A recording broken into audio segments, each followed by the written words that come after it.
One of the great advantages of raw images is their extended dynamic range, which gives you more color and more detail. Instead of a JPEG, which has only 8 bits of color data per component, raw files have 12 or 14 bits. That means that a 14-bit image has over 60 times more data per color component. That's a staggering amount of information. People tend to think of raw files as being really useful for highlight recovery, and they are, but there's also a lot that can be gained in raw files when recovering detail in the shadows.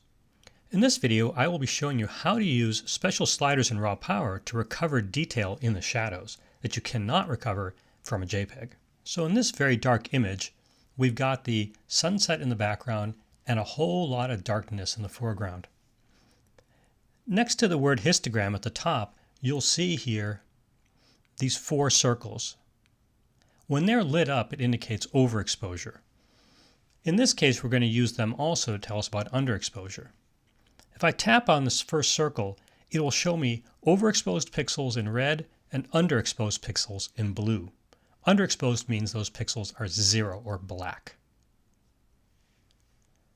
Well, that's pretty much the whole image in the foreground is just black. There's little bits of detail, as you can see in the foliage, and there's a piece of tree or something here. But overall, it's just a lot of black. I'll hide the thumbnail to get a little bit more working area.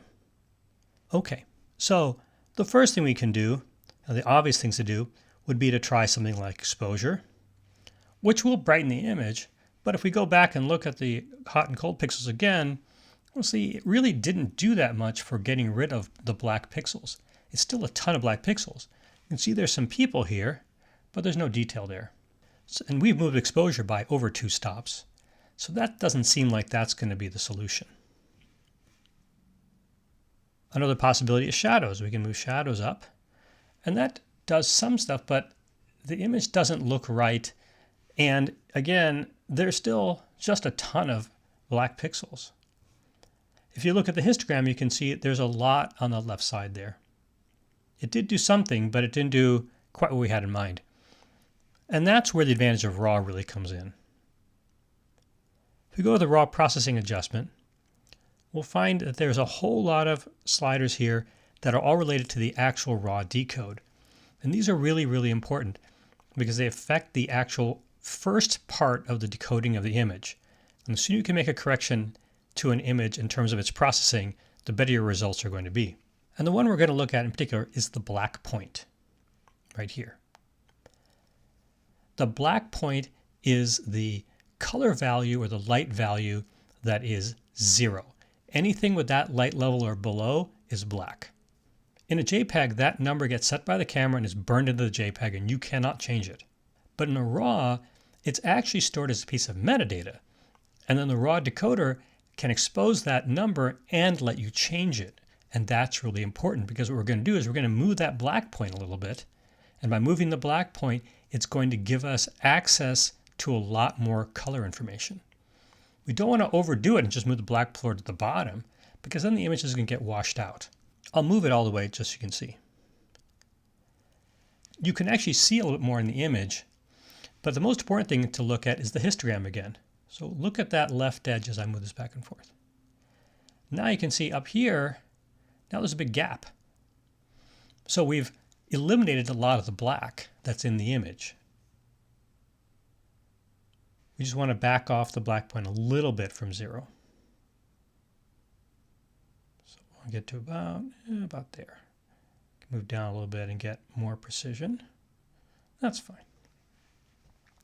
So we're closer to that edge.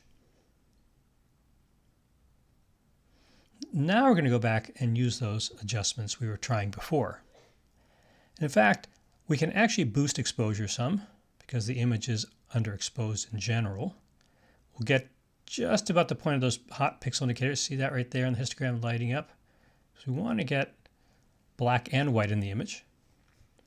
And then we can use some tools like, for example, a little bit of shadows. Now we're getting more detail, but it's getting a little washed out. So maybe that's not quite what we want right now. We can try enhance. The lighten adjustment can be a nice tool for this. So we're going to pull that up a little bit. Go back here turn that down a little bit. One thing we're noticing at this point, though, is while we're getting detail in the image, in fact, you can see that the person right here, you can see they have a little belt, something they're wearing around their waist. We certainly couldn't see that before. What this image lacks also now is contrast and probably some stuff in the midtones. So I think what we'll do now is we're going to turn down this a little bit. And let's go back to the basics.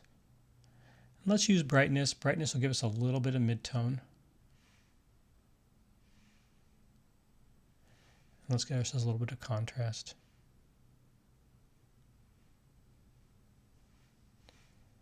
We can do contrast a lot of ways. That's one way.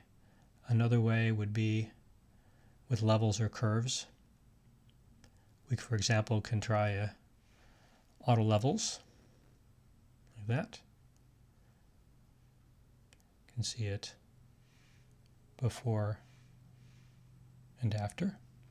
If we think it's done too much, then get off a little bit.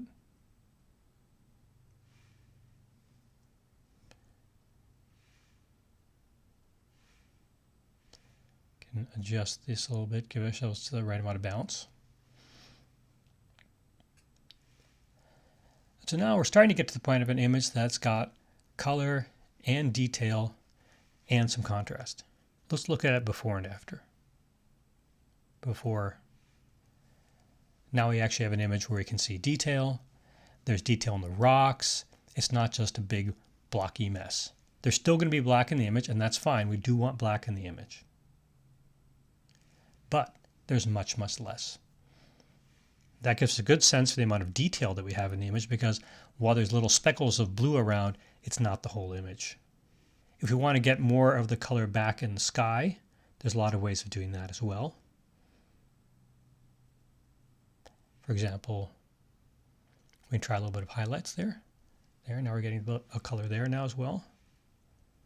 So now we can see a little bit more balanced. I hope this video on shadow detail has been useful to you. Thanks for watching.